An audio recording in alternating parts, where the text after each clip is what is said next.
Ini adalah hari pertama pertukaran tubuh antara ayah dan anaknya. Ayah memakai seragam rok pendek anaknya ke sekolah.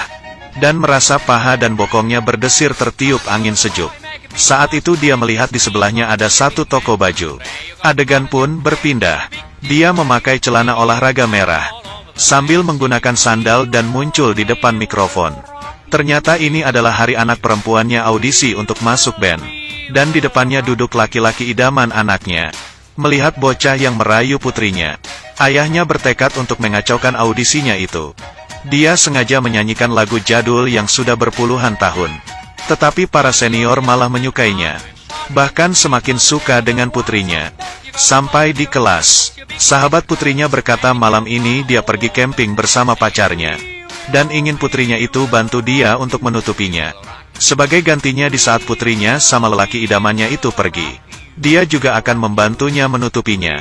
Mendengar hal ini, ayahnya hampir saja marah hingga muntah darah. Di sisi lain, sang putri menggantikan ayahnya datang ke kantor. Dan menyadari bahwa ayahnya adalah ketua departemen yang paling tidak disukai di kantor. Dia mengikuti sesuai dengan catatan ayahnya. Dan menyocokkan dengan karyawannya satu persatu. Lalu mulai agak santai. Di siang hari, semua karyawan pergi untuk makan. Tidak ada seorang pun yang memanggilnya. Ternyata ayahnya dikucilkan di kantornya. Tidak mudah bertahan hingga jam pulang kantor. Tetapi dia baru tahu bahwa seluruh departemen harus menjamu klien penting. Katanya sih menjamu klien tetapi malah adu bir. Tetapi putrinya tidak bisa minum bir. Sehingga si klien, mukanya langsung berubah. Dan meminta si anaknya untuk nyanyi. Hanya bisa lewat dari 95, dia akan langsung menandatangani kontraknya. Untung saja menyanyi adalah kelebihan anaknya. Dengan tarian yang seksi, anaknya menyanyikan lagu dengan nada tinggi. Dan berhasil meraih nilai 97. Siapa tahu kliennya itu mabuk lagi. Dan mulai melecehkan si wanita. Demi orderan wanita itu hanya bisa menahannya. Tidak disangka, sang anak langsung mengeluarkan HP. Dan merekam tindakan klien yang tidak senonoh itu. Dan menyebarkannya di internet. Di malam hari, saat ayah dan anak itu sampai di rumah mereka saling menukar cerita. Dan mengetahui bahwa satu sama lain sama-sama menyebabkan masalah. Bahkan berpura-pura seperti bahagia. Karena ayah pernah bilang, hanya dengan tidak berantem baru bisa kembali menjadi semula. Di hari kedua, anaknya dipanggil oleh atasan ke dalam ruangan. Pemimpinnya menginginkan dia untuk menghapus video itu. Dan juga minta maaf ke klien. Kalau tidak akan memecatnya. Di perjalanan pulang, melihat tas kantor yang bobrok, sang putri akhirnya merasakan ayahnya yang kesusahan. Tetapi di hari kedua sang ayah di sekolah menyebabkan masalah lagi. Ini adalah hari keempat sang ayah menggantikan anaknya masuk sekolah. Dan harus menghadapi ujian. Dia yang selama ini selalu menganggap dirinya sebagai seorang sarjana merasa malu saat melihat kertas ujian. Dan mulai menggambar lingkaran di atas kertas. Di sisi lain putri yang menggantikan ayahnya bekerja. Bekerja dengan sangat baik. Di dalam acara live belanja. Putrinya mengandalkan kecintaannya pada kecantikan. Berhasil menjual stok barang lipstik yang disimpan perusahaan. Dan anaknya mendapat telepon dari atasan. Ternyata sang ayah ujiannya hancur. Dari seluruh kelas juara 2 dari belakang. Putrinya bergegas ke kantor sekolah untuk menemui guru. Dan mengingat apa yang ayah saya bicarakan sepanjang hari, mengembalikannya secara utuh.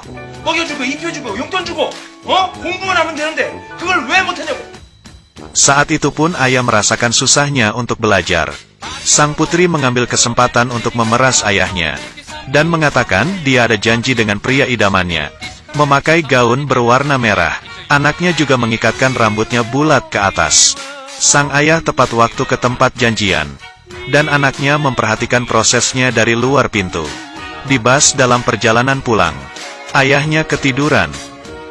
Melihat ayahnya bersandar di bahu seniornya, anaknya menangis tanpa air mata. Saat berpisah, senior ingin hubungan mereka ke tahap yang lebih lagi. Tetapi sang putri dengan cepat-cepat muncul. Dia tidak ingin ciuman pertamanya dirasakan oleh ayahnya.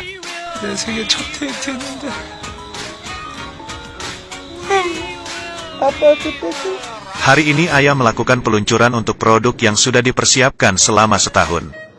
Sebelum pergi, Dia berulang kali memberitahu putrinya.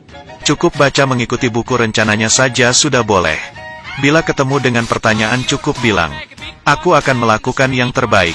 Sama sekali jangan bilang aku akan bertanggung jawab. Karena ini adalah hukum kelangsungan hidup di tempat kerja.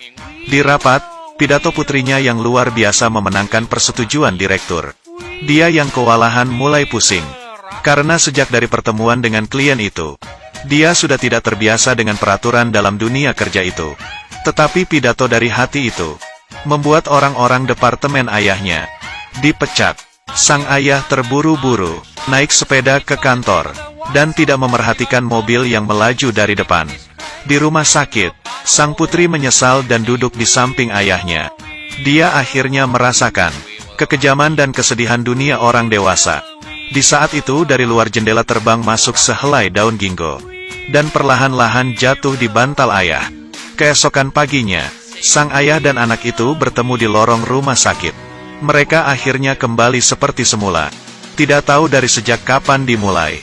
Anak kecil yang digendong di atas bahunya sang ayah itu perlahan-lahan bertumbuh besar. Dari tidak berkata-kata dengan ayah hingga tidak ada ain bisa dikatakan. Dari orang yang dekat hingga orang asing yang sangat dikenal. Mama adalah menjadi sebuah jembatan komunikasi terakhir antara ayah dan anak. Meski aku tahu kamu begitu susah, kamu mengerti kontribusi apa yang aku keluarkan. Sehingga lupa bagaimana caranya berkomunikasi. Kejadian tiba-tiba hingga saling tertukar. Membuat hubungan mereka yang awalnya jauh menjadi dekat. Tetapi kerabat di dunia mana mungkin akan memiliki kesempatan seperti itu. Kebanyakan pasti di saat sudah menjadi orang tua. Dan dengan begitu secara pelan-pelan baru menyadari harapan tak terbatas dari orang tua. Dan juga cinta.